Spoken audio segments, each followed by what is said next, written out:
Tialo sat there on that comfortable couch, dumbstruck, and looked out at Wisdom's spectacular view.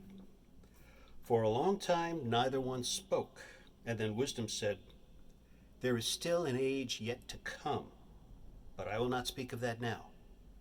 Come, Tialo, show me those pages and pages of nonsense you brought. Perhaps we can make something out of that, after all."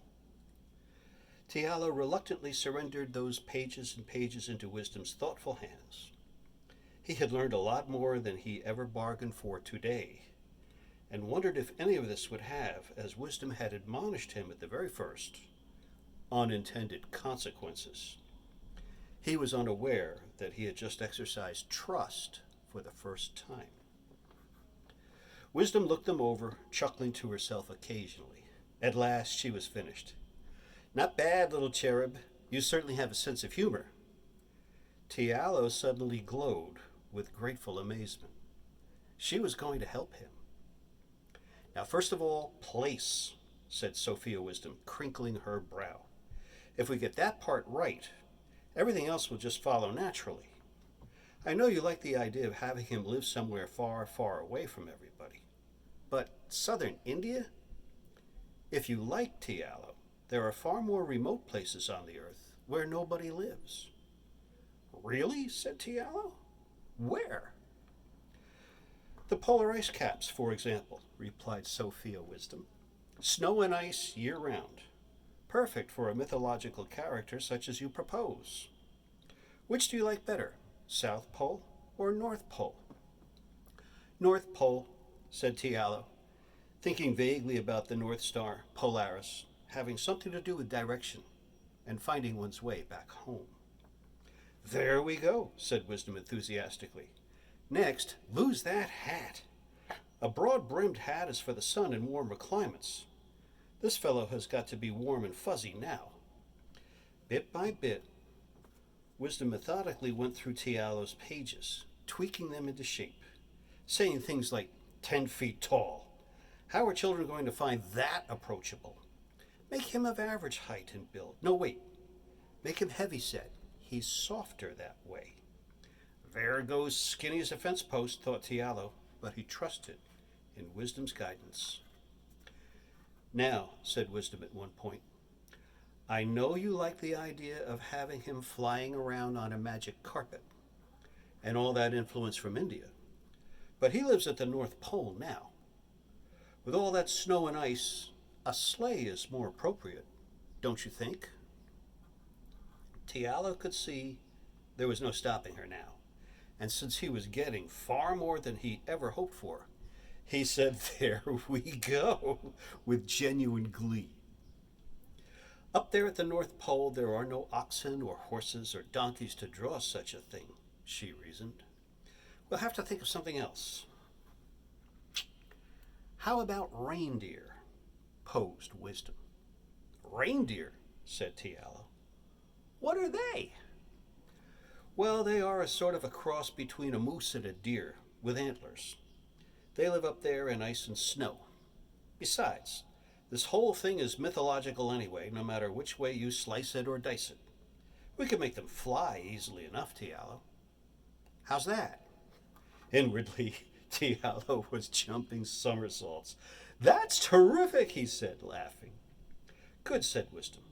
"And there's room in the back for cargo." "Cargo?" asked Tialo. "All those toys and gifts," said Wisdom, winking. "Oh," said Tialo. "That reminds me," said Sophia Wisdom. "All those toys and gifts have to be made. We'll make him a toy maker, give him a workshop, something to do professionally, that is. But he can't do it all alone by himself. Come on, Tialo, work with me here."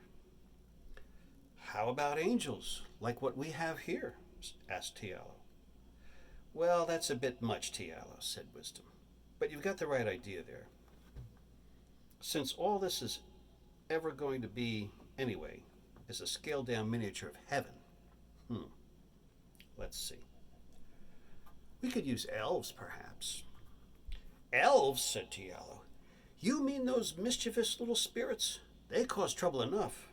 "Oh, Queen, Wouldn't that be a mistake? Not necessarily, no, said Queen Sophia. We could straighten them out, make them good little elves for our purposes. What do you think? Okay, said Tialo. And so it went all that afternoon, with Wisdom tweaking this, adjusting that, until at last the finished work was pretty much the story we have all come to know and love of Santa, St. Nick, Sinterklaas, Kris Kringle, each to his own, all over the world.